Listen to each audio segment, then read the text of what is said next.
Any plans for this evening? Perhaps a game night? Game over, man. It's game over. Shut up. Play the game. Play it from your heart. 26 years ago, we started playing a little game. Now, we're all gonna sit down. We're gonna finish it. And may the odds be ever in your favor. And here we go.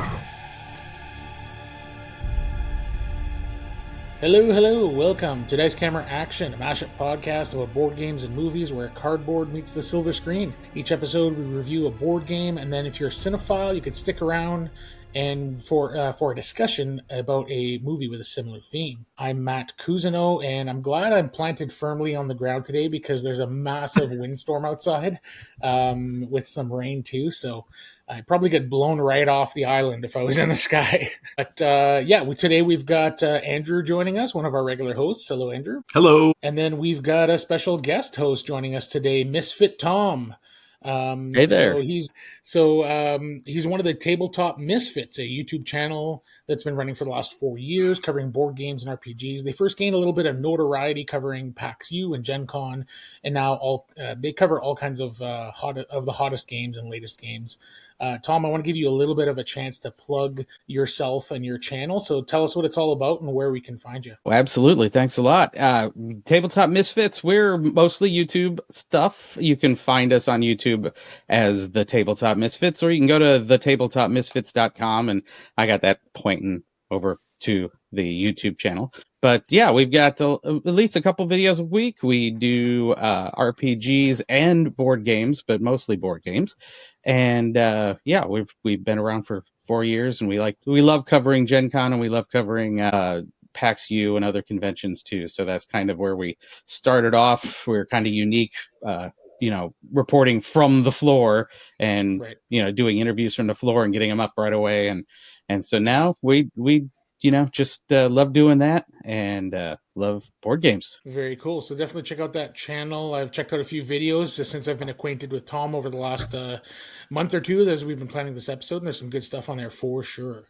Thank you. And I encourage everybody to go and do that voodoo for YouTube to definitely go and like some videos, because the algorithm's just kooky. It does definitely help us out. Same with us, Dice Camera Action, the Misfits on YouTube. Like, if you can like some videos and subscribe, it helps all of us, make all of this work worth it for us. So today on the episode, we're going to be doing some shout-outs. So we'll share a little bit of what we've been doing as of late in terms of games and movies, entertainment. And then we'll jump into an in-depth review on Skyrise, a game from Roxley Games that came out last year. And then if you want to stick around, if you're a cinephile like us, you can stick around and listen to an in-depth review on Elysium, the Neill Blomkamp movie starring Matt Damon. From 2013, I believe it was.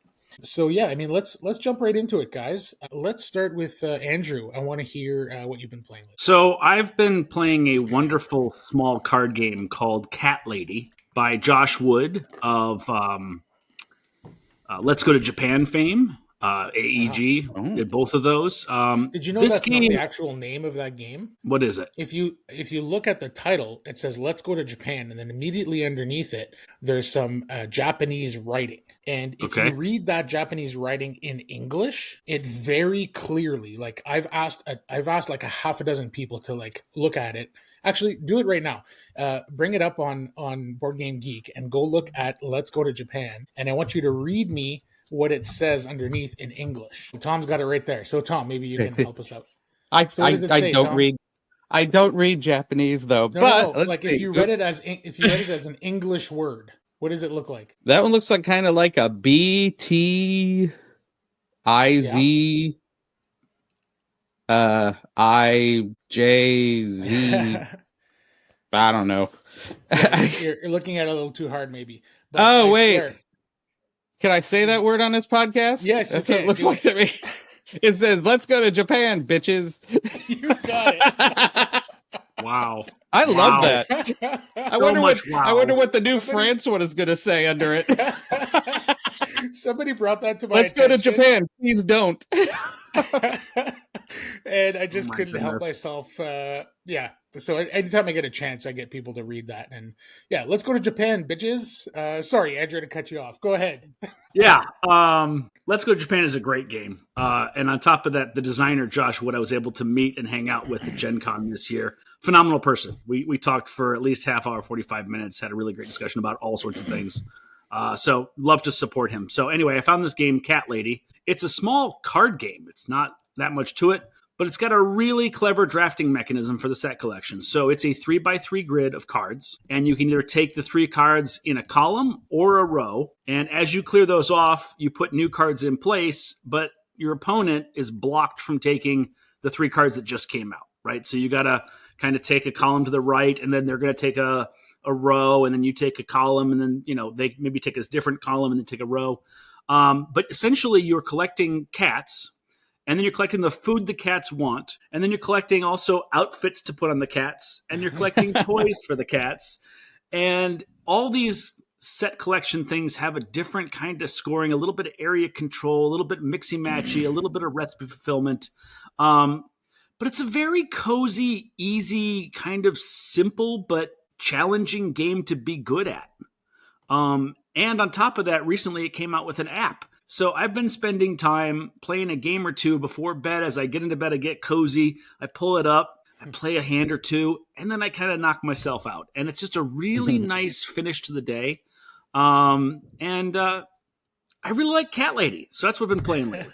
Sorry, did I miss it? Is it a solo game? No, but you can play on the app as a solo, right? Oh, I see, on the app. Gotcha. I'm playing against an AI, and I'm really not good enough against the AI already. But I'm going to own a copy of this pretty soon, and I'm going to show it to my wife and my friends, and I think it's really, really good. Very cool. Tom, hit us up. Yeah, I'll with have to something. check that out. For Tom, me, I guess we're on an AEG theme right now, but we are playing a lot of Into the Machine. And we were able to get a prototype copy at Gen Con and did some pre-Kickstarter coverage. And their Kickstarter, as we're recording this, just ended, but they're going to have a bunch of light pledges in a few weeks on there.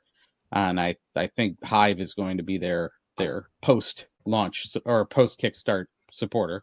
But Into the Machine is a really cool little game that's it's strategic, and what you're basically doing is you're racing these little robots up and down this conveyor belt. And that's the whole point, is that you're trying to get one of your little robots to the end, and he evolves into a hexbot or is replaced by a hexbot, and then he goes all the way down, and if you get 3 of them down into the winner circle at the end, you win. But the way you move them around and do that is all these other bots that you play down into this bottom area here, which is kind of they're the pit crew bots. And when you place your workers there, and then you do those actions, and they basically affect the stuff up here, but you can also get upgrades for your bots down here and things like that. And it's one of those games that you can learn the mechanics really quickly, but the strategy of it is very, very deep. And that was one of their featured for their Kickstarters. That was their new game in there. They had a huge Kickstarter that had a whole bunch of expansions, a whole bunch of new expansions, some reprints and things like that. But Into the Machine was their big game they were promoting, and boy, it's a lot of fun. And it's definitely, I haven't won a game yet, but I don't tell many people that. Is this something I could play with my 8-year-old? I think so. I don't. It depends on how much they can really get into. The mechanics of it. Everything is icon driven. Everything is the same kind of mechanics once you learn the mechanics, and then it's just a matter of getting those bots forward first. And the worker placement is really interesting because you start off and you pick a spot down in the pit area, and there's different rows depending on how powerful of a bot you have to use. And then on top of that, it's like you can't block out an area totally. You put 1 down, and then the next person who wants to use that action puts 2 down, and then 3. So you can actually use more resources to do those actions. So it's not completely blocked out. And then there's some synergies too. If you get in between, control between two of them, you can put a bot and do both of them. And so it's actually pretty easy to learn the mechanics of it. So I think younger kids can get into it, and especially younger kids playing each other, they can really get into a bot race kind of situation. But there's like heavy strategy if you're getting a lot of people who are really thinking about the moves. Like one of the live streams we did for it, it was like there was times when we were just like almost to analysis paralysis for one of our guys because he's like, I need to get this one over here, but then you can get this one over here, and I'm like, just chill out, dude. just let it go. You're probably gonna win at this point anyway. Cool. Yeah. So it sounds like it's a next. Go ahead. It sounds like it's like. Geez. It sounds like it's a next generation of Robo Rally. I mean, is it got level of chaos to it too, or no? There's not so much in this form. It looks like from the Kickstarter, there's some expansions they're putting in that let you kind of get in the way or other things that kind of can affect the other bots. Right now, there's not a whole lot you can do to manipulate the other players, but I saw on the Kickstarter they have stuff like like magnets that can keep them from going forward and stuff. That was the only thing in the prototype I was wishing that you could do something to kind of mess or slow down somebody else, because unfortunately we got one player so far ahead that we didn't have enough catch up mechanic in the world to catch up to him. Right. Just because he figured it out real quick and got ahead of us. So, but it looks like on the Kickstarter that there's some expansions and there's some other stuff that comes with it that'll let you manipulate that. Right. Very cool. Yeah. My kid Charlie loves board gaming, and the big kind of hurdle right now is just like language, right? Like he reads a little bit, pretty decent in French, doesn't do any English reading quite yet. But he's getting there. So in another year or two, he'll be able to play just about anything. If it's icon driven, it'll be perfect. The whole board's icon driven. Perfect. Yeah. Speaking of kids games, I was sent a game called Super Trains by Treasure Falls Games. And I believe this is just like a little indie game that they've published. When I say little, it's not little. It's a fairly big box. But it's a really cute game. It is definitely aimed at kids. So it's not something I would ever pull out with my friends. But if Charlie had some friends, or if I wanted to play it with my 5-year-old as well, it's just perfect. And it's really pretty. It has very much like a Cars-esque feel to it, though it actually comes with like little train minis and truck minis. Of the different colors. So there's like a fire truck, there's a bullet train, there's like all kinds of these different trains. And the idea is that it's sort of there's a little bit of pick up and deliver, but basically you're flying around the board using like action points, and a little bit of resource management to like put out fires. Basically there's like emergencies that are happening all over the board, and if you can like get to them first and use the resources required to like deal with that emergency, then you get to take it and you get the rewards that come with it. So it's fairly simple, but if you've got a kid that's like ready to take the next step, they're playing more kiddie games, and you want to get them into that just the next level of like a little bit of resource management, a little bit of engine building, but still fairly simplistic, but with a big toy factor, it's a perfect game, and I would definitely check it out. So a little bit niche, but if you do have kids in that age range and you want them again to like just level up their gaming a little bit, it would be the perfect one. So it's called Super Trains by Treasure Falls Games. So let's go back to you, Andrew. What you got for us? So we're talking about things we've been playing, or are we thinking about moving on to media? Whatever you like. If you've got another game you want to talk about, or if you prefer to jump into a show, it's up to you. Yeah, let's go to shows. So I finally found my way into listening to enough people tell me how great something was that I succumbed to peer pressure, right? So I finally sat down and watched K-pop Demon Hunters. And if you've seen the preview for it, that is the movie, right? Like, it's not that you're going to be surprised by a ton, but it is beautifully made with a lot of like really clever, tiny moments that are so much better than I thought they would be. And sure enough, the music is banging. It really is surprisingly catchy. I found myself like just kind of like saying a line or two out in the corner of my mind, almost like it's an earworm, but it's not like it doesn't bury itself into your soul and say it over and over and over and over again. It's pleasant. It's just this light, pleasant thing. And the animation style is really great. It's beautiful. I think the colors are kind of awesome in their own way. It's a little bit Roxley-esque, which is kind of on par here for it too. Pleasantly surprised, but I'm not going to be expecting Oscar nominations for this, but it might get there. It's really good. Yeah, it might get like a No, song. it'll get some technicals. Yeah, probably a song nomination. They would be silly not Most to, likely. just for the extra attention and viewership that the Oscars would get, right? Like it's the and biggest it's movie got of the like year. 4 songs in the top 100, like 1, 2, 3, and 4 at the same time or something. That stuff hasn't happened since the Beatles.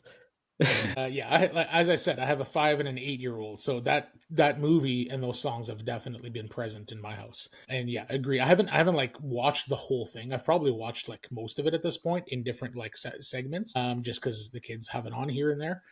Catchy songs for sure, beautifully animated. Yeah, I've heard amazing things, and from what I've seen, it totally makes sense. Tom, do you have another game, or you have a show for us, or what you got? Well, I'll just quickly say, you guys were talking about post Gen Con 12 Rivers, and I was able to get one at Gen Con. It's fun. Nice. It is fun on a bun, and it's hard to describe, but a lot of people look at it and think there's a lot of chance to it, and there's no chance to it. It's all strategically picking where you go and what resources you need, and it is a fun one, and it looks great. And I couldn't say enough about that, but that was definitely something I wanted to mention, especially after hearing your post Gen Con podcast, because that blew me away. I was surprised at how cool that was. Yeah, but as far as media is concerned, I've heard a lot of great stuff. Go ahead, what you got? But as far as media is concerned, speaking of blowing me away, Alien Earth. Oh my goodness gracious! Really? If you are an Alien fan, this is the best Alien they've done since Aliens. I mean, Wow. easy. It is, and granted, some of those are low bar to jump over, but it is like I've seen. I'm behind on the latest episode, but it evokes all the feeling of Alien. It invokes all the feeling of Aliens. It's there's some similarness to the idea, and this is supposed to be set before Alien. So, but it shows things like Yutani knew about the creatures, some backstory, and there's things like that, and there's not just xenomorphs in this thing. There's other things in this thing which I don't want to spoil for anybody, but if you've seen any of the pictures, it's like, wow, I didn't think anything could get creepier than that. It's definitely a joyride for anybody who's seen Alien and loved Aliens and liked the other ones, but it's also very accessible to people who might not know everything about them. It tells you enough to jump you right in. And I love Timothy Oliphant's character in it. It's still a little more of the graying of the continuity between Blade Runner and Alien, if you've ever heard those theories and seen that he is so, he evokes Roy Batty in his look from Blade Runner, and it's just there's so much goodness in this for anybody who loves the franchise that it's fantastic. It's like what you do. It reminds me kind of reminds me a little bit of Andor, because it's like, give a great filmmaker the tools to go play, and they'll turn back something amazing if they love the work. And this is Alien Earth is to me like the Alien Andor, because it's just that good. Amazing. Yeah, I'm 1 episode in, and so far really, really digging it. I definitely have to catch up. I'm a big fan of the franchise.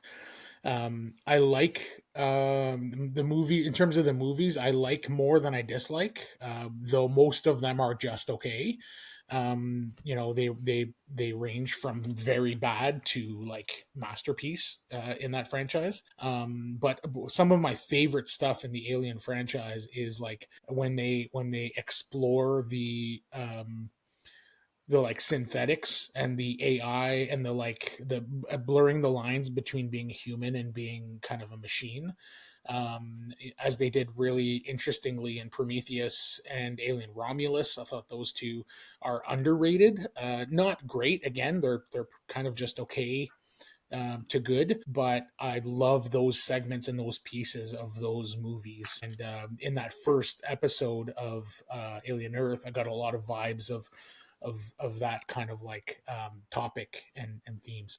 Excited to continue to watch more. I keep seeing memes and stuff, and it's like I got to catch up here. And one thing I love about it too is it because it's on Earth, it adds even more deviousness and just absolutely not caring about humanity at all that the corporation's viewpoint is in all this. And it's like you heard, oh, the corporation said this, and you thought, oh, well, it might not be as it's insidious. It's oh yeah. Very cool. Last thing I want to talk about in shoutouts is the movie Weapons. Have either of you seen Weapons? I have not yet. It's on my short list. Yeah, I mean, if you get a chance, I think it's still lingering a little bit in some theaters. If you get a chance to go see it on the big screen, I definitely recommend it. Watching that movie with a crowd is like amazing. But yeah, it's my favorite movie of the year. My favorite horror in a long time. I'm a big horror guy.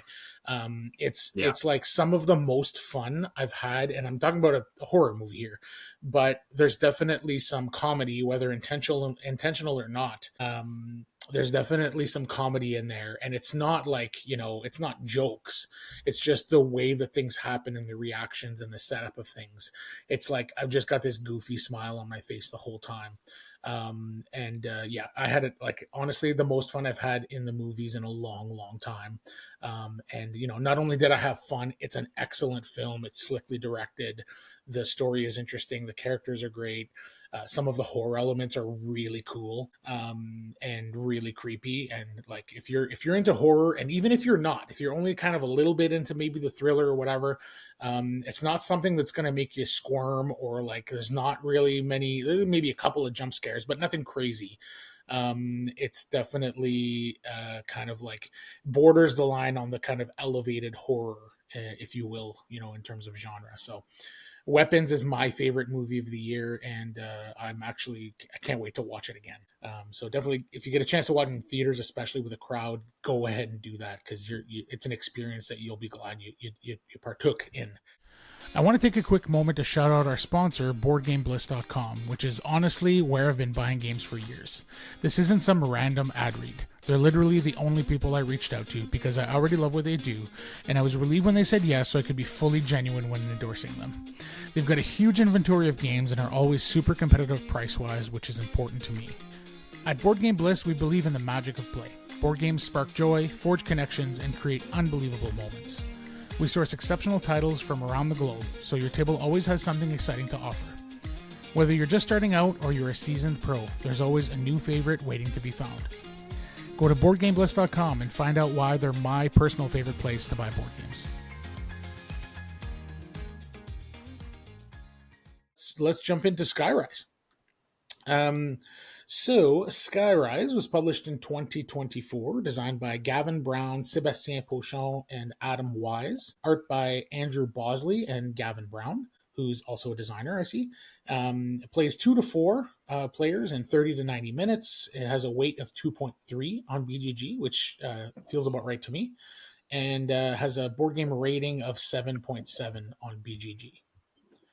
Welcome. Thank you so much for considering a luxury condo in Skyrise, the prestigious floating city in the sky. Yes, that's right, in the sky. Don't worry, the commute is only a nightmare if you value your time, sanity, and your money. Here's how it works. You and other visionary developers will be competing to build the tallest, flashiest skyscrapers on these enormous hovering islands. You'll be bidding against each other to secure the choicest lots. And let me tell you, nothing says prime real estate like a slab of rock suspended 10,000 feet above the ground. Make sure you don't drop your keys because you'll end up in one of those countless lawsuits. Who knew gravity would cause so many issues? Of course, your buildings aren't just buildings. Oh no, they're statements. You'll need to impress the influential patrons who apparently love living in constant fear of falling to their death. Collect enough prestige by aligning your towers with their absurd tastes, and maybe you'll be declared the visionary who shaped the future of this floating mess we call a city.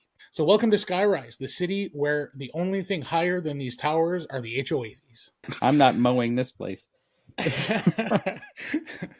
So who wants to take a little bit of a stab at giving us kind of a rundown? I alluded to some of it there in that fun little intro, but Tom, do you want to take a little stab at how the game plays? It's not very complex, so it's definitely, you know, another one of those that you start off with the game and it's easy to teach somebody how to play it.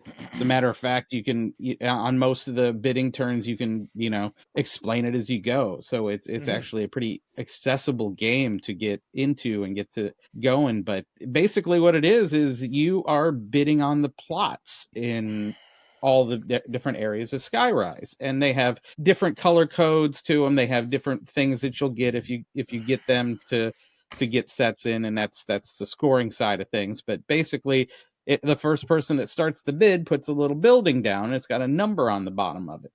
And you put the number down, and the next person in line to bid has to up that number. And then you keep going around and around and around, and they have to be adjacent to each other. So you're snaking through from where you start to another plot.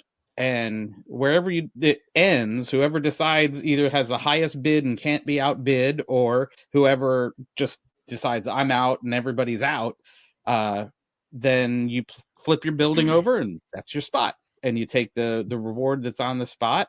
And you know, part of the rewards on the spots are tokens that will increase your score and value of each building on that spot for end game scoring. And then there's a couple other, there's a wild and something else, but it all affects your end game scoring. And then you've got your own personal you know, achievement that you're going to try, your own secret objective. And then there's other achievements that it's played in two eras. So at the end of era 1 they score, and then at the end of era 2 they score again. And then so basically what happens is you score those, and then you're trying to find the best plots that work together with your achievements that you're trying to do, and the scoring. You know, some of them are like build a certain amount around lakes on the board, and then, you know, different things on the floating city, and it's a really, you know, like I said, easy game to learn, but there's a lot of strategy in it as far as, you know, getting your scoring in the sweet spot and making everything, you know, hit your objectives right. And I don't know about you guys, I've got the super deluxe version, which is a feast for the eyes. So if you have, like as Ferris Bueller once said, if you have the means, it is so choice. If you have the means, I highly recommend picking one up. So definitely get this one. But the gameplay, I played the other version, and the gameplay is solid. So even if you're just getting the retail version, it's a fun game. Yeah, and even the retail version is beautiful. I mean, it's simple. Oh yeah, it's nice. The structures are just like these simple blocks, but they're like carved out with a little design, and each of the different colors look a little bit different with their towers and their wonders, and the pastel colors, and you still get like a little bit of a 3D feel because you've got the baseboard, but then you've like put on the islands are separate boards that you put on and kind of puzzle together. And so it still looks gorgeous on the table, even if you have the base non-deluxe game. But yeah, like I agree. It's a game that like I could teach you in 5 minutes. But the crux of this game, and I think what makes it special, is the way that the bidding works. Because if you imagine, like if I just slammed this on the table and I said like, you know, guess how this game works, right? You would immediately think like, okay, I bid my 24 building and you bid your 26 building, and then we just keep bidding and then you win that plot, whatever plot we kind of like started bidding on. But I think the beautiful part of this game, and what really differentiates it from other similar games, is that it's that thing where like I put my 24 strength building on this like yellow neighborhood. And then if Andrew wants to beat me, he has to not only one up my 24 strength building, so he has to play something higher than that, but he has to do it in an adjacent neighborhood. And so, as you said, it kind of snakes through and it goes around the table. And sometimes you end up with like 5, 6, 7 bids, and like you're like 8 spaces away from where the bidding started. And there's all sorts of implications that are not obvious at all the first time you play. And you know, it wasn't until like near, you know, mid second game and into the third game where I was like, oh, like if I do this, that kind of corners you. And you've got a tough decision to make, you know, because there's so there's a situation, if you can imagine, once buildings start to go down, the like areas of the board get cornered, right? So there might be a little corner where there's no way out and there's only 3 plots of land. So Yeah, you know dead ends that are rough in this. yeah, so exactly. If there's a dead end situation, like I can, if I don't want any of those in that corner, and I want somebody else to take it, I might put my smallest building in there and just like let the other guys fight over it. But really, they've got no choice. Somebody's going to take it unless they let me have it for my smallest building, which is like a great outcome too, because it's a super low investment. So there's just so many little nuances and little like moments that make you feel really smart. But on the flip side of that, there's moments that make you feel really dumb too, because sometimes you don't realize that there's a plot of land that is cornered and you just didn't look at it closely enough before you slammed your thing down. And the other person, if there's only one space left that's adjacent, they could just take it if they wanted to, or they could pass and force somebody else to do it. So there's so many little implications, and it is really is that like snaking adjacent bidding mechanism that really sets this game apart for me.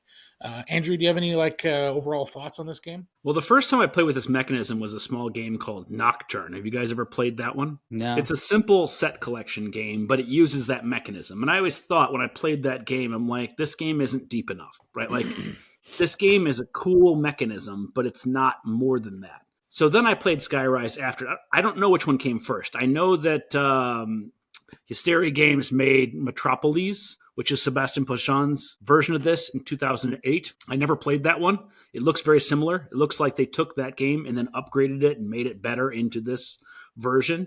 But yes, this auction mechanism I think is brilliant. I think it's absolutely brilliant. It causes so many different multiple tiered decisions. And by that, I mean, I want that space and that space, but I don't want that space. So I'm going to set up the bid in this spot so that if you upbid me and I know you want that space, you're going to go there. And then I'll be able to bid high on the space I actually want. Right? Like, but it's even more hard in a 3-player game to do that, or a 4-player game to do any kind of setting up of that. So then you have to kind of pivot away from that and be like, well, I want this general area and I'll just take it as it comes. But in a 2-player game, you can set up 2 or 3 moves in advance on things like that, which I think is really cool. Also, when you do the bidding to start off with, you have to bid off of one of the buildings that is in the world. So you can also kind of dictate how quickly you're going to get to a certain area by steering the bidding in different things. For instance, if I think I can get you to spend more early and I can pigeonhole you to an area that's not that important, especially the 2-player version, I can kind of constantly steer in that direction and then give up and let you kind of spend a little bit of your earlier stuff and get kind of stuff that isn't as important to later on. It's really an interesting tactical choice with an auction mechanism. I think it's brilliant. Yeah, like I've only played this at 3. Did I play a game of 4? I think I just played 3 games of 3 players so far. So it's really cool at 3. You can plan a little bit less, right? In terms of like you said, like if there's only 2, it's a back and forth. You know that if I put this here, I may have a good chance of having a shot at a neighborhood that's 2 away from where I've started. But then if you're 3 or more players, I'm mathing things out. So I'm doing one of 2 things. I'm like, okay, I really want one of these 2 in that corner. So I'm going to start 3 or 4 spaces away from that so that if it does come back around to me, there's a decent chance that maybe I'll be able to get one of the ones that I really want. Or the other thing that I'm doing sometimes is starting in an area that I want nothing to do with. And I just put my lowest piece there. and then I let the other players fight it out. And that way I know they won't be encroaching into an area that I really have, that I'm really invested in, because they're going to be forced to stay somewhere around where I've started things, right? So there's all these little implications. Another really neat thing about this game is that all of our buildings, so the buildings themselves have a number at the top.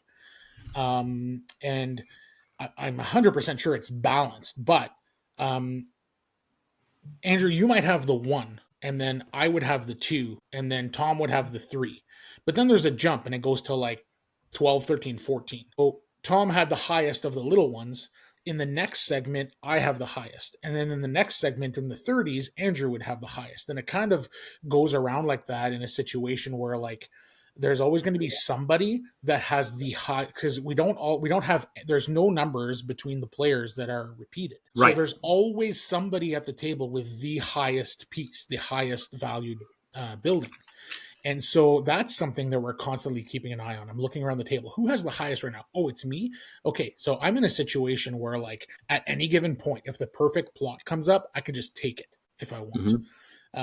Plus the wonders do that too. And the wonders do that, yeah. So there are these wonders that you get access to in the second age. So the game's kind of split into 2 halves. And as soon as somebody's played the first half of their buildings, that age ends. There's a little bit of scoring. And then we have access to our second set of buildings. We add it to what we've got left, including a wonder. So it's like a building that looks different from the other ones. And at that point, you actually have a choice of 3 different wonder cards that you can choose from that give your wonder a special power of some kind. So sometimes it allows you, so the one that I played with last allowed me to take 2 rewards, the one where I win, and also an adjacent spaces award. So it was really cool that I could go and get 2 tokens that I really wanted with my tower. And everybody's got a little special power that they can do with their tower, with their wonder, which is like a specialty building. The other neat thing about it is that wonder is a trump. I call it a trump because it's like play a lot of trick-taking games. But basically, if you put your tower down, which you can't do as a starting bid, but as soon as the bidding has started, you can put that tower down and the bidding immediately ends and you just win. And everybody has 1 of those. Right. So that's a really neat thing that's kind of slid into the design of this kind of like elegant, simple game to just give you a little bit more flexibility and opportunities to feel like really smart and really powerful. So the cool thing about that too is while you're playing the game, I know, or I have an idea of what I think you value things at.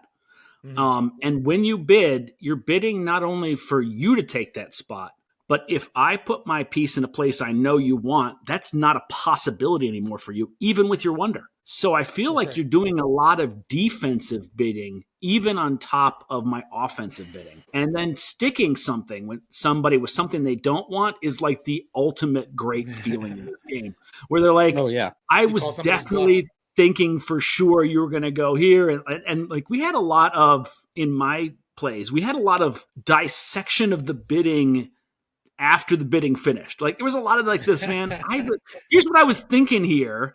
And then you screwed that over by moving here. And he's like, yeah, I did that because I knew you were thinking about that. And I love that kind of like mind games, table on top of the table interaction of things is some of the best possible way. And this game does that more than I think other games that I play. Yeah, and I agree with that too. And it's a big thing for me too. It's not only that, but to draw out somebody's big gun. Like, know, they've got the biggest tower and they could just come in and take it. So you're like maybe kind of guiding them over in a certain area. And you're kind of, especially because I find that I'll end up having like one really good tall building and then everybody else will have one that's a little higher, but I'll come out with my medium building, my higher medium building and see something that I think that they're going to like, but it's not going to help. It's not going to hurt my score. It's not going to really help their score, but I know that they kind of want it. So it's like all they've got is their big gun to take that. And it's like, come on, I know you want it. I know you want it. And then I come around and go, now nobody can take this from me.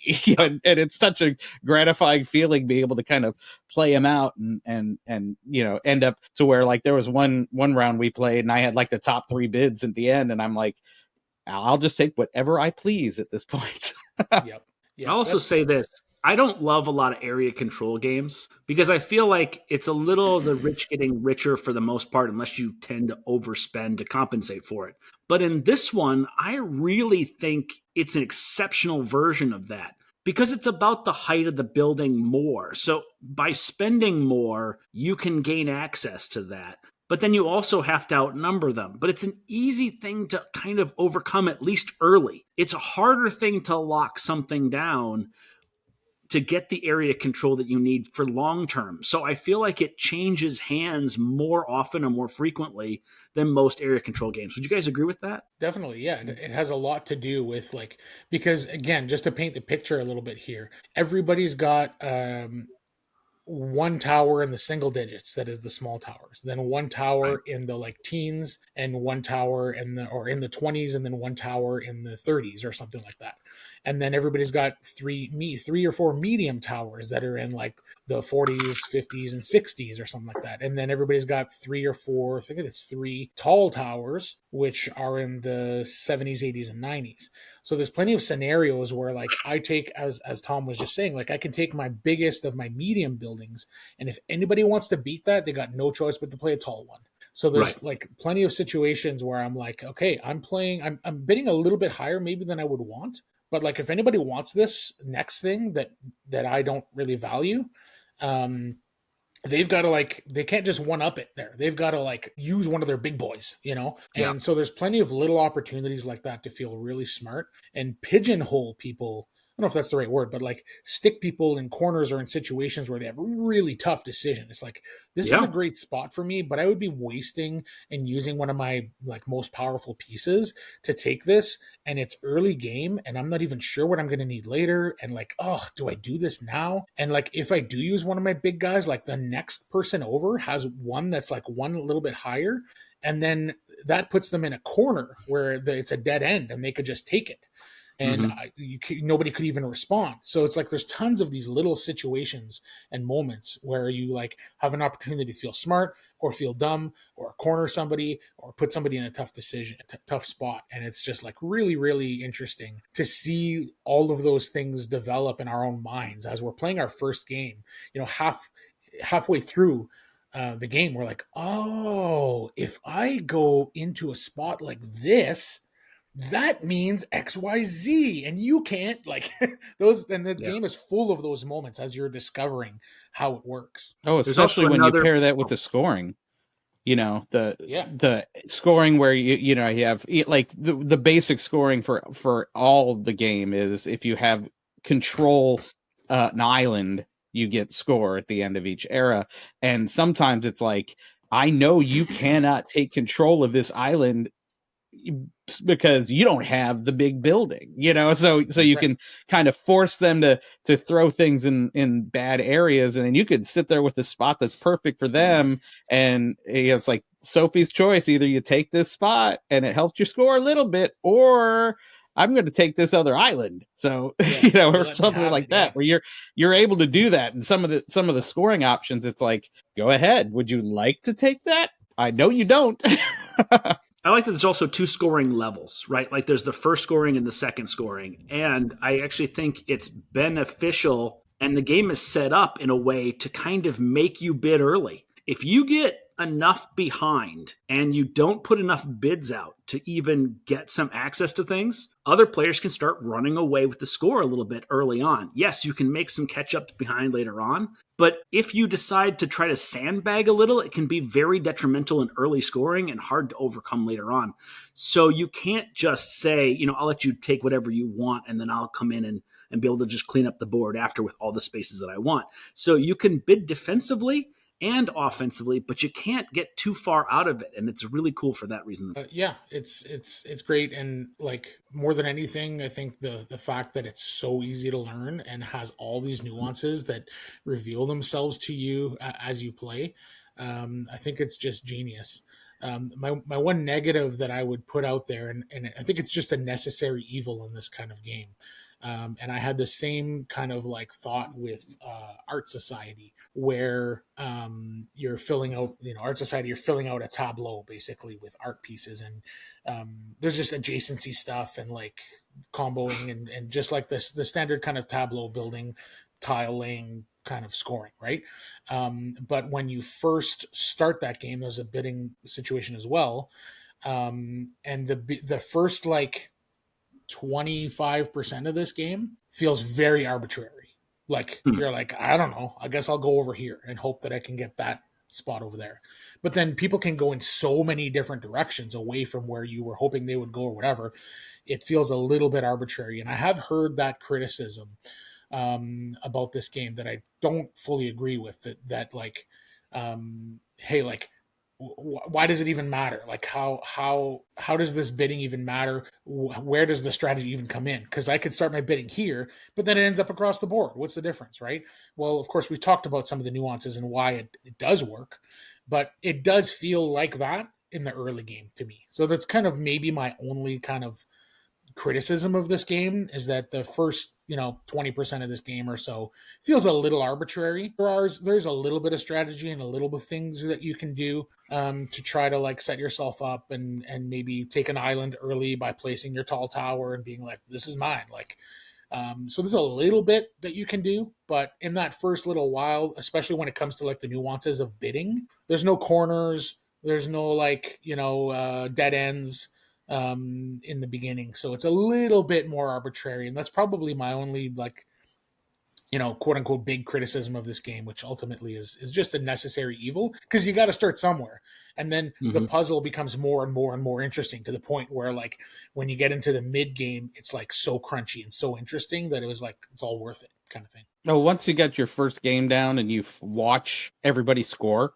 then it's like lights start going bing, bing, bing, bing. Yeah. Oh, I should have done this. Oh, I should have. Oh, I needed some more of that to make those buildings worth 6 instead of 3. And it's once you get that scoring down and you realize that the people who get it are like 20 points above the people who don't. But then the next game, you guys start rocking. Everybody's kind of in the same area, and you're squeaking out a win. I think now we're basically divided by like 2-3 points at most at the end of the game. And there was some games that were early on, we had like 20-point deficits on some people, but then they're like, oh, now I see why you did that, or oh, I see why you did that, and it really opens the whole game up. Yeah, I think the strategy in the beginning, what makes the beginning interesting, or that doesn't, like the criticism that I just had, the counter to that is that the beginning of the game, that first 20%, it's more about just being opportunistic. If you see something you really need or want, you just like go after it. If you have an opportunity to like put something down and just take it, then you do so. And if you don't, then you kind of wait, and you kind of wait in the weeds and wait for an opportunity that's just like perfect for your goals or whatnot. And then the other part of the early game is just sort of trying to keep pace with other people. So if you both have 2 or 3 pieces out and I don't have any out, I know I've got to pick up my pace so that I can kind of at least keep up and not fall too far behind. So those are the nuances and the interesting stuff in the beginning. Even though it might feel a little bit arbitrary, it's just about being opportunistic and that pace, I think. Go ahead, Andrew. I have a counter to that on some level too. I feel like the size of the building dictates the area of effect. So if I bid small, it's going to have a huge chance of getting way out of control, right? Or and going into different places. If I bid medium, though, it shrinks that area of where that's going to end up bidding, is going to end up down to a smaller spot. If I bid big, wow, and now it's really tight. It's probably that spot or the next spot. So I think that's kind of up to you how far you're willing to let this auction go in whatever direction it's going to go. And I feel like at least early on, you can also bid medium and it turns into big because people are not willing to spend their bigs early. So I don't think it's necessarily arbitrary. It might be on first play, because you're still understanding it. But for that third or fourth time, I feel like there are lots of situations where I can influence how far away the bid is going to finish by where it starts. Or I can jump the bid from a small, somebody puts down a 5 and I jump to a 20.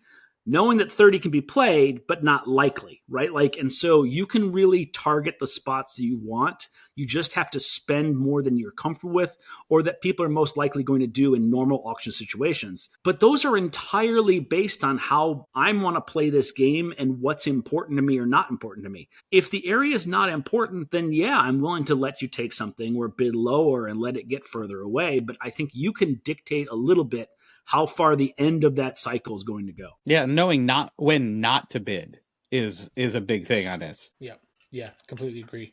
And I alluded to it a while ago too, is that if I have no interest in a certain area, I can kind of force my opponents to like end up there, right? I start small and I just pass my next turn. And I'm having them use one of their towers in an area that I have no interest in. As opposed to them, encroaching on an area that's important to me, and I can wait for a scenario where I have the tower advantage or the spatial advantage to like go and start a bid in the areas that I have more interest in.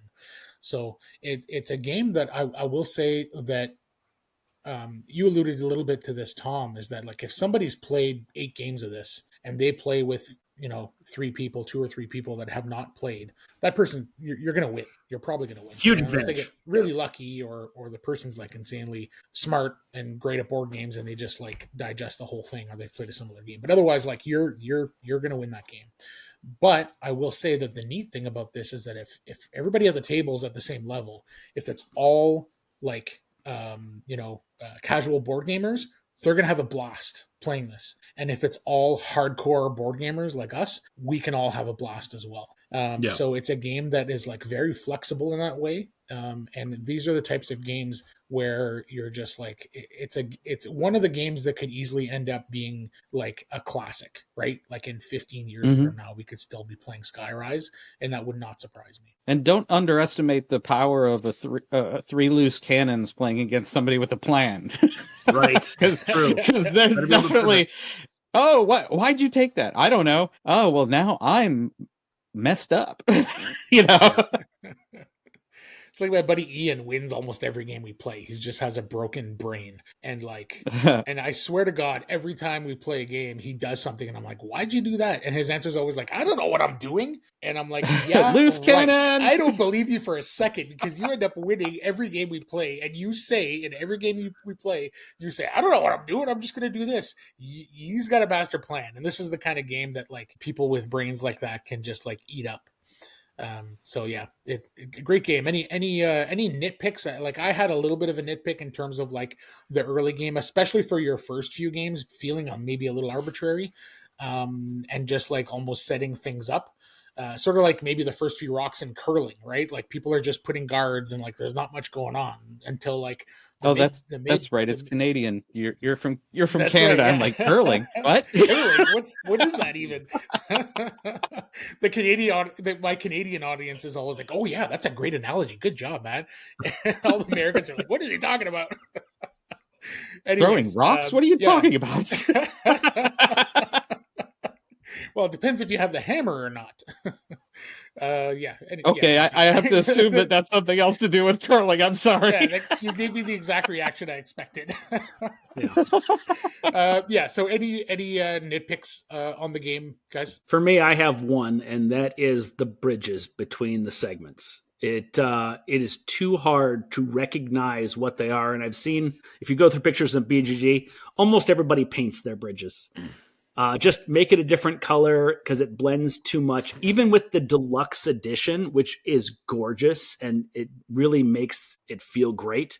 But those bridges can be hidden, and there's a path through between those things. And if you don't see it, you might just give up on something or not see something, or you can get tricked into not doing the thing you should be doing in it if it's not more visible. And to make it all the same color all the way around is doing the players a disservice when everything else is so carefully crafted. But that's a nitpick. Yeah, I agree, because like in the last game itself, I actually thought there was a little walkway in between where it was a dead end, and just from the 3D effect, it was like a vent. It wasn't a staircase or something. And right. And we actually broke out the normal version and looked at the thing. Okay, well, that's the stairway, and that's the stairway. So that's not a stairway, and it's just that's a little nitpick, but in all honesty, now that you mentioned painting those bridges, that's that next thing I'm going to do when I get this thing out is I'm going to just get the little paint pen and stencil the bridges, because it is That's all kind it of hard takes, to not a see. lot. Yeah. And it's kind of hard to see in the deluxe version. Yeah, it surprised me to hear you say that, Andrew, when you first said it. Because in my last game, I had no issues with the bridges. But then when you're explaining the scenarios, the two of you right now, I kind of like had a yeah moment where in our first game, I don't remember if it was me or not, but somebody like, I guess this is mine, and then like just put their tower, face down, thinking that was the dead end, and somebody's like, no, there's a bridge there, and I'm like, oh yeah, right, oh yeah, okay, no, I see it now. But I think like once you've played it 2-3 times, it just becomes you just remember and you see it, you're just used to seeing them, and then you don't have to look for them, right? But I agree that maybe in the first couple of games. Or if you only play it casually from time to time, that's going to be something important to make sure that you see that. So yeah, maybe a little bit of a graphic design nitpick. Anything with the gameplay that you guys maybe don't love?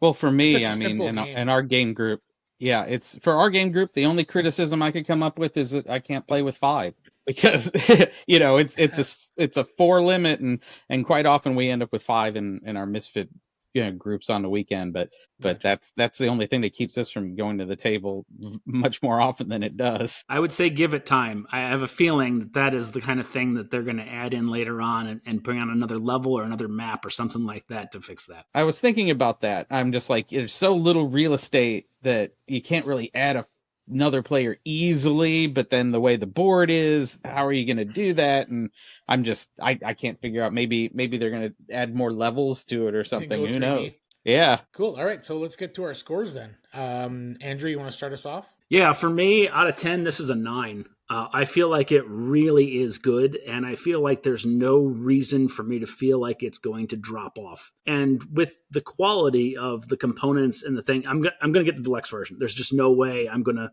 get a discounted version of this. Because if you're going to play, I feel like if you're going to play this game more than about 10 times, the difference of the deluxe version and the basic version is dramatic. And it's not always dramatic in a lot of places, but it is here. And each of the buildings feeling different and having personalities and seeing the way it looks when it finishes is so satisfying that this feels almost like the Rome one. What's the one by Arcane Wonders? I can't think of the name of it right now. Foundations of Rome. Foundations of Rome. Right, yeah, it has that. Or as we call her, baby. Yeah.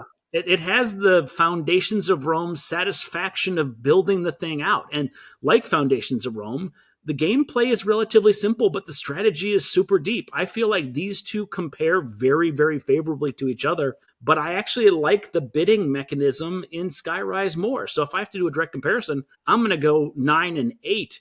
But both those are great scores, and if you like one, you're going to like the other. Yeah, and I like it.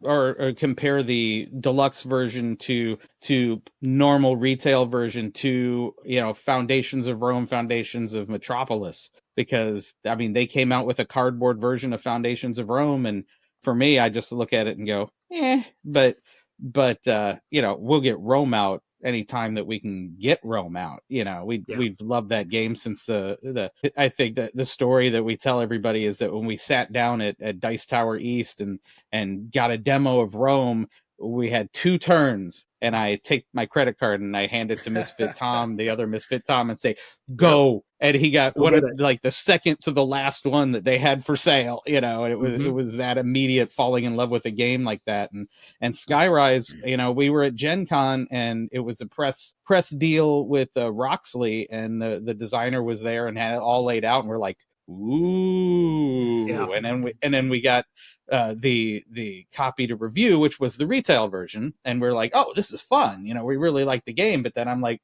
I'm sitting there just looking at Roxley's website going, oh, I want the deluxe, and finally they had a sale, they had some kind of special where the shipping was free and something else I'm like, done. Yep. And got it so quick.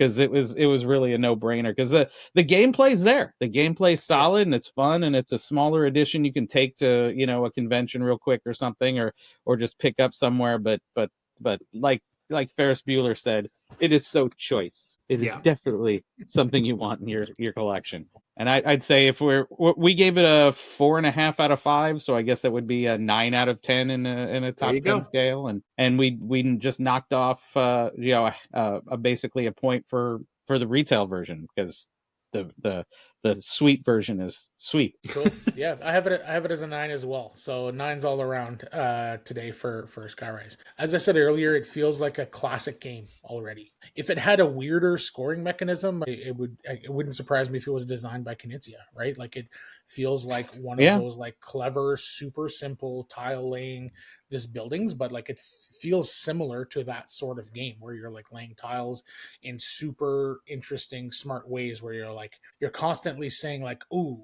nice move," like, you know, either to yourself, like, "Oh, that felt great," you know, or somebody else sees what you did and you're like, "Oh, I see what you did there. Nice. Damn it. Now I have to, you know, this decision to make." So it does. There's definitely a lot of appreciation of what other people are doing while you're playing. I agree. Yeah. Yeah, there's just like and because you're always in it, everybody's in it the whole time. You're not waiting for other people to take turns. You're in it every round, and you're bidding every round. And then it's like, once it's done, it's like, "Oh, I wanted," or "Oh, you snaked that from me," or "Oh," you know. There's always an instant reaction. You're everybody's playing at the same time. There's no downtime on this. And even if you've passed and it's going back and forth between other players, you're like, "Don't go to that spot. Don't take that spot. Don't take that spot. Damn it! Why did you take that spot?" So it does. Exactly. You're in it no matter what, even if you're not actually bidding. So yeah, I have this as a 9. I feel like it's an instant classic that's going to be, you know, still hitting tables in 10, 15, maybe longer than that, in the way that like Tigris and Euphrates or those types of like tile laying, strategic, tactical, like map laying sort of games. So yeah, 9's all around for Skyrise. Yeah, tell your friends, because in all honesty, whenever I go to conventions or whatever and I bring it and talk about it, it's like a lot of people kind of miss the hype on it, or miss the game, because there's so many coming out every freaking day these days. But that's one that's a classic. It's a classic, and in either form, it's a classic. It's a fun game. Yeah, agreed.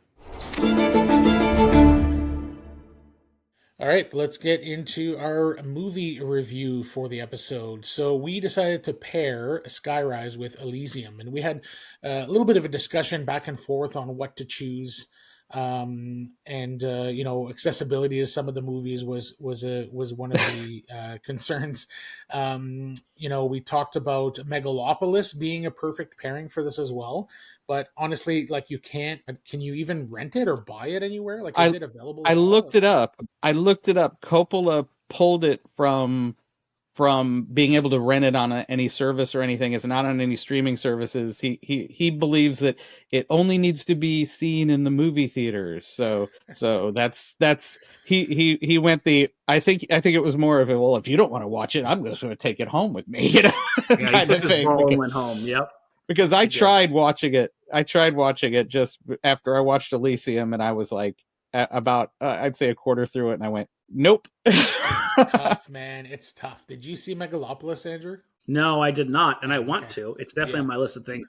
But the accessibility was just for me to say, we'll do something we can have access to, and we want our audience to be able to access it too. Like, if you listen to what we say, and you want to go watch it and you can't, that's just such a bummer. Yeah. That was the nail in the coffin for Megalopolis, I think, on the pod, because we were thinking, like, you know, people won't have, like, we could maybe find a way to get access to it, but, like, you know, people won't be able to get access to it. So yeah, it is, the decision to not make it available and only watchable on the big screen. I have the same reaction to that decision by Francis Ford Coppola as I do about his movie. Is go to bed, Grandpa. Just go to bed. It's late and you're not thinking straight. I feel like as a director, you're a storyteller. And as a storyteller, you want to give your gift of story to the world. Why are you withholding it from people just because they're not watching it the way you want them to watch it? Maybe that's an excuse. It's a horrible movie. It's like there's stuff where Adam Driver's wandering around quoting Shakespeare and doing it worse than summer stock in the freaking park. And there's also because it's an allegory and he says it's a fable for modern times. It's like trying to be these characters who are they're not real. Like you Right. know they're not. There's no realism to these characters at all. So you're watching like they're stereotypes of characters, and they're stereotypes of like the richest guy in the world, which is Angelina Jolie's dad's in it, and he's like the richest guy in the world, and he's just a stereotype of like, because it's a parallel with the fall of Rome, so there's a lot of, and it's called New Rome instead of New York, but it's like this whole he's trying to compare Rome with, he's trying to compare it with the United States, and it's just so heavy-handed in its this is symbolism. Look at this. This is a symbol for this. And his girlfriend is incomprehensible. Yeah, it's like it's like there's no nuance to it at all. It's a weird one, man. Yeah, I agree. It's an excuse because he doesn't want more people to see it so that he can like face all the criticism that he's already faced. That's right. And I love every actor in it. I wanted to like this movie. Yeah, Adam Driver is one of my all-time favorites already. He's incredible. So, anyways, let's move on to Elysium. Elysium, released in 2013, directed by Neill Blomkamp, which was his follow-up to District 9, which in my opinion is a fantastic movie. Stars Matt Damon, Jodie Foster, and Charlton Copley. One of the more interesting actors working today. So the synopsis is as follows. In 2154, the poor are stuck in a trash heap that is Earth, while the rich enjoy life in an orbit on a luxurious space donut called Elysium. Enter Matt Damon, a grunt working for the man who gets a lethal dose of radiation and learns he only has 5 days left to live. Desperate and with nothing left to lose, he turns to the black market and has a badass exosuit surgically bolted onto his body and into his nervous system, giving him super strength and agility, along with a plan to infiltrate Elysium for the medical care reserved for the 1%. The movie's plot and themes are about as subtle as Charlton Copley's performance and as awkward as Jodie Foster's accent. But the real question he was the bad guy in that, right? Yeah, that's right. No, not really. Oh yeah. So the real question is, do the stunning visuals and the slick action sequences redeem the otherwise sloppy film? Want to start us off with your general thoughts there, Andrew? Sure. I feel like not every movie needs to be a masterpiece to be entertaining. And I feel like this is the kind of movie that you can watch and turn your brain off, because it is so easy to just fall into some of these tropes and just enjoy the visual spectacle. This is like a circus. This is like watching a Transformers movie. It's just, you are here for the spectacle, and you're here for Matt Damon, and you're watching him beat up bad guys and try to be a hero, and the female lead is beautiful, and the child's adorable. You know, Jodie Foster tries something new and it doesn't work, but that's okay. What was that accent anyway? It was her trying to give. It was her trying to give one of her Oscars back. I think she was either trying to do that or win a Razzie. I'm not sure. But yeah, I mean, it's bad. And there are plenty of plot holes and all sorts of things that I'm definitely not going to bother listing, because if you watch this and enjoy it, it's like a mediocre, decent bottle of wine that if you don't expect a lot of depth and you don't want 3 levels of tasting notes, that's okay. You can still enjoy it for the spectacle that it is. But if you were going and thinking of, well, I just watched District 9, so what's the follow-up? This is definitely a huge downgrade. And there are ridiculous amounts of things that you can look at and see problems if you go looking. Yeah, I agree 100%. Tom, any thoughts? My thoughts coming away from that is that if that movie was made 20 years prior, it would have been an Arnold Schwarzenegger movie. and it would have been, grab some popcorn, sit down and watch this thing. And if Matt Damon had a few more wisecracks in it, it would definitely have been a really good Schwarzenegger movie, like Total Recall or one of those. I was able to switch off my brain enough too, which I mean, I enjoyed it. I enjoyed it the first time I saw it, and then I watched it again, and there, granted, there's a bit of subtext in there that's, makes it kind of a not very far in the near future movie, especially if you're in the United States with our healthcare system. But it's you look at that and you're thinking, oh yeah, it's and everybody's playing it really well, except for the main bad guy is just the big villain, but he'd be the type of big villain that Schwarzenegger would be punching in the face. It's that kind of character. It's the bad guy who's a really, really, really bad guy, and he's so bad that he's a caricature of all the bad guys in every movie. So it's one of those kind of things. And then Jodie Foster, there's that kind of intrigue side of things, and they're trying. You can tell he's trying to add subtext to it, and it's not very sub as far as subtext, but the rest of the movie is a pretty fun little action thing that you just enjoy. You just watch and enjoy, and don't expect high art. that there's that cinema out there too. For sure. Yeah, I agree with you guys completely. I think there's enough fun to be had here, and my rating is not very high. We'll get to that, but I still liked it. So it's one of those where I have as many positive points for this as I have negative points, and the highs are very high and the lows are very low. So you kind of end up somewhere in the middle. But like you said, like sometimes you're just going to approach a movie knowing it's not high art, and you're just going to go and have a good time. And I had a good time. There's funky dialogue. One of the things that irks me the most is when two characters are talking to each other, but really they're talking to the audience. I think I've mentioned that before on the podcast, where they're like, the information exchange between them does not need to info happen. Dump. They're saying it specifically so that we get it, and then like those things like raise red flags for me, and they go off. Like I just immediately cringe now because I'm like, sensitive to those situations now because I'm watching movies a little bit more critically. But if I stop thinking critically and I just like go for the ride, there's so much fun to be had here. So yeah, I've got, like I said, as many good notes as bad notes. I feel like Neill Blomkamp, I don't know what happened with District 9. It's a fantastic movie. One of the things I say sometimes when it comes to art is that like being restricted and being held back by either budgetary means or because it's your first movie and you have no choice, that often brings out the best art. And then, and I think that's what happened to District 9. It's famously a like low budget movie that overachieved for like a person's first film with a super low budget. The visual effects are incredible, but they were like very scrappy in the way that they did it with their budget and everything. And then he's given like this like huge budget for Elysium because he did such a great job with District 9. And then all of a sudden, because he's got no like safety net, you just get like silly for some reason, right? And I think I'm now, after having watched Elysium and then Chappie, which is even worse. Again, Chappie has some redeeming qualities there. So the visuals, again, I think is his strength.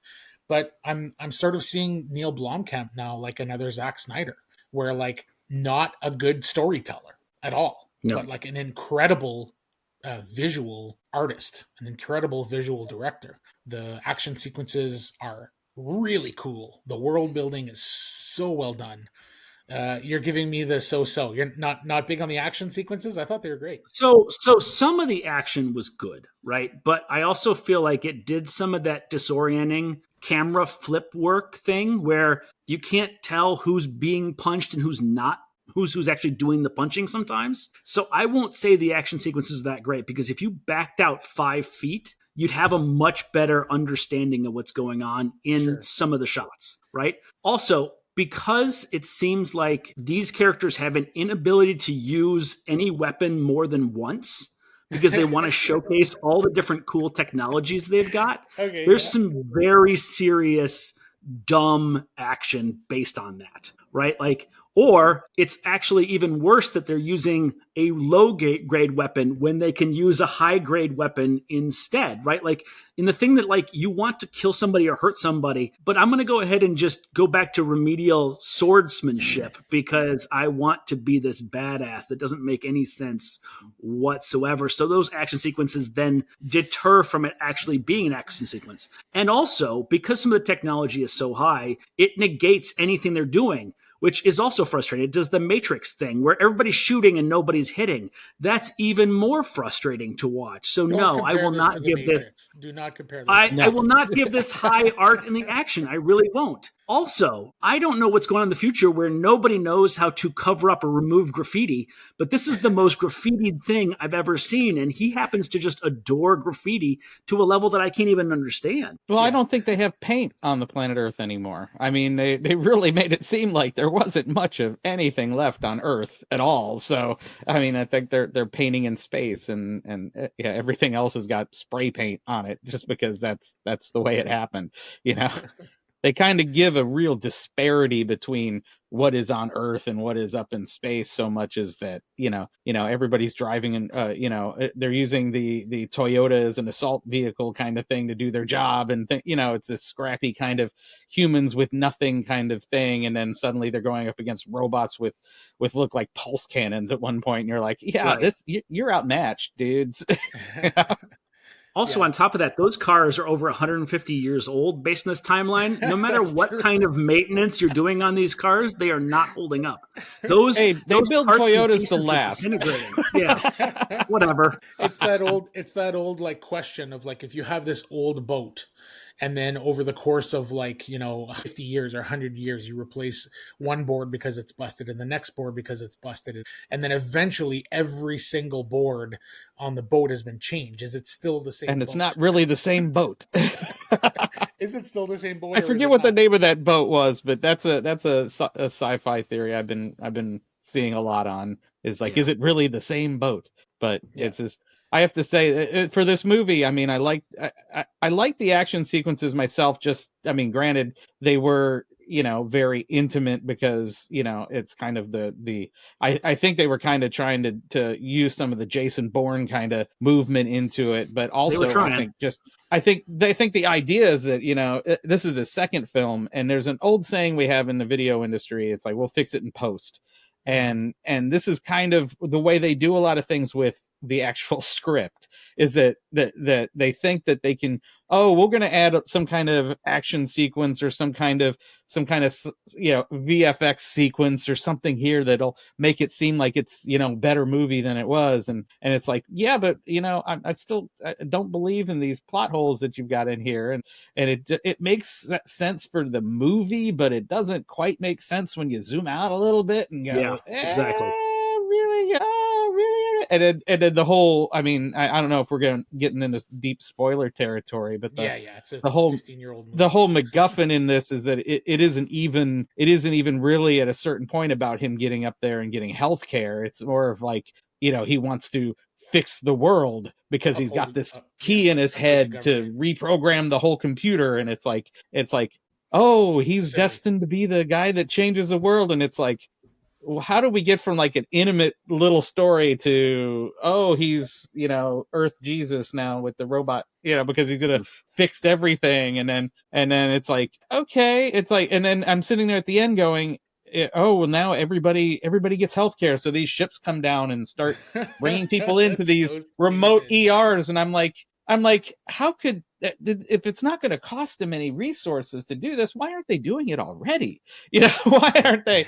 It's like, it's some of these things. It's like, we still have nukes on the planet Earth, right? So if you guys aren't going to give us, like, you know, healthcare, we're going to shoot you out of space. How about that, guys? You know, something like that. But it's like, once in a while, a ship comes up there to assault them, just one. And it's like, don't we have more than that? Can't we just take them? You know, they're going to withhold medical care. Security on Elysium is god awful. Like at the beginning, they show like three ships trying to get to Elysium, and then like the Charlton Copley character has like a bazooka and shoots two of them down from Earth. From Earth, Right. from Earth. It's like there's no turrets like on that thing. They're guided rockets or whatever. But like, why doesn't Elysium itself have like defense mechanisms? Because later in the movie, Charlton Copley's not on Earth anymore, and then the like black market dude, the friend of Matt Damon, who's kind of setting all this up for him, gets in his ship and just like goes to Elysium. Lands. Nobody stops Yeah. him. Lands in somebody's backyard. But yet, before that happens, they shut off all access to the outer atmosphere, right? Which why didn't you just turn on that while they were up there and let them just fall at that point, right? Yeah. Like, and then to me too, it's like, oh, we can't leave. Yeah. We can't take off. We can't go to Elysium. Why not? Oh, well, we just can't. They've cut off LA. Right. Yeah. And is there a big net? Is there lasers? No, they just said we can't fly up there. Yeah. Okay. So anyways, are you asking permission first? Needless to say, the film is full of plot holes and doesn't make a whole lot of sense. But if you turn off your brain, yeah, it's one of those movies that is very slickly directed. The visuals are great. The world building is really cool. The robots are cool. And you said about like switching weapons. Like if you think about it too much, it's like, yeah, this is stupid. But man, the weapons are cool. Like there was that cool pulse. Well, they're going down the hallway and he grabs a couple guns and he's got a couple buddies. It's like, okay, here's your pulse rifle. Here's 3 for me. Let's go. Instead he picks up like a handgun. I'm like, what are you going to do with that? Right. Yeah.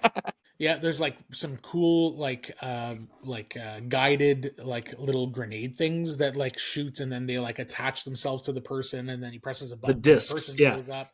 And then I would just use those all the time. Like why use anything else? Like that is just an amazing. You can't even defend against that. No, you're just toast. And the coolest moment of the whole movie for me is when they have that like ground battle before they go up to Elysium. And that was good. Yeah. So the one guy explains to Matt Damon's character that this gun has this bullet that will blow up and explode everything within 5 meters of where it hits or whatever. And then he shoots one of the robots with it and the robot completely falls apart and disintegrates. In slow motion. And it's like, oh, okay, this is what I came here for. For.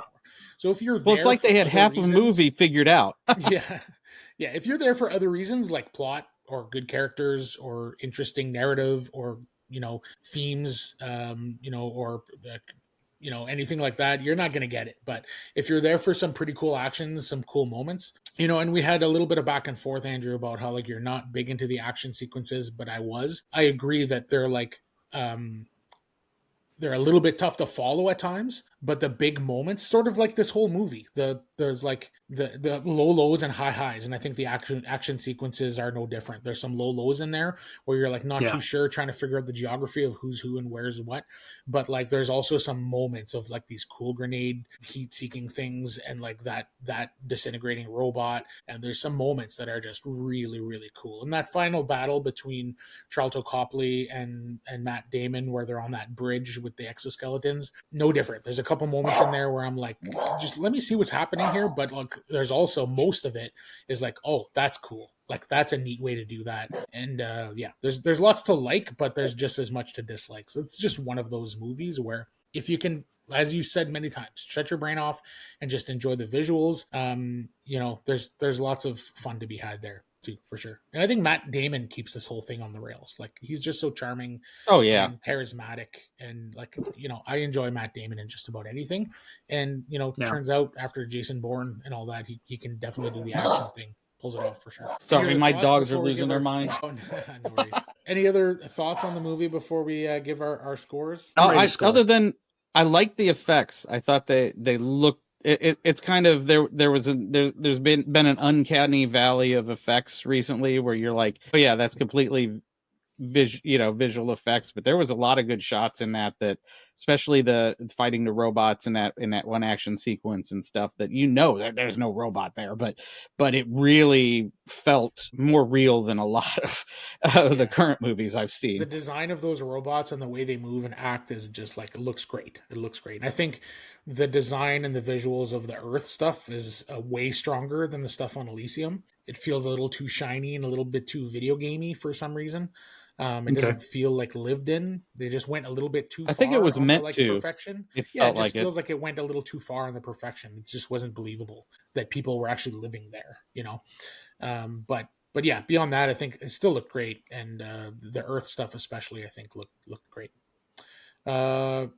Tom, where do you have this on your scale of 1 to 10? Maybe a 6. Sorry, we do 5, so we do the letterbox. Oh, okay. I know we switched. Well, back you and did forth 10s between on the 10. games. I know, but it's because then, the two main like social media kind of rating systems that we use for movies and games are BGG, which is on a scale of 10, and Letterbox, which is on the scale of 5. So that's why we do it that way. Get over it. Okay. 1 to 5. Maybe a 2.8. 2.8. Okay, fair enough. Andrew? A little better than half.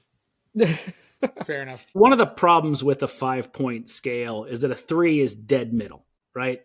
And so you have to either go way above dead middle to go to 4, or way below dead middle to go to 2. 2.5 is dead middle. At least that's what they taught me in school on math. All right. Well, is the math this movie is not atrocious. It is also not better than average. So I'm going to put it right at the 3, right in the middle mark. 3, okay. So if the 1 and a 5 are equal, and then a 4 and a 2 are equal, 3 is dead center. So yeah, I'm going to go ahead and go with right. Your scale kind of doesn't include a 0, I guess, is what's happening. I don't think it would, right? Yeah.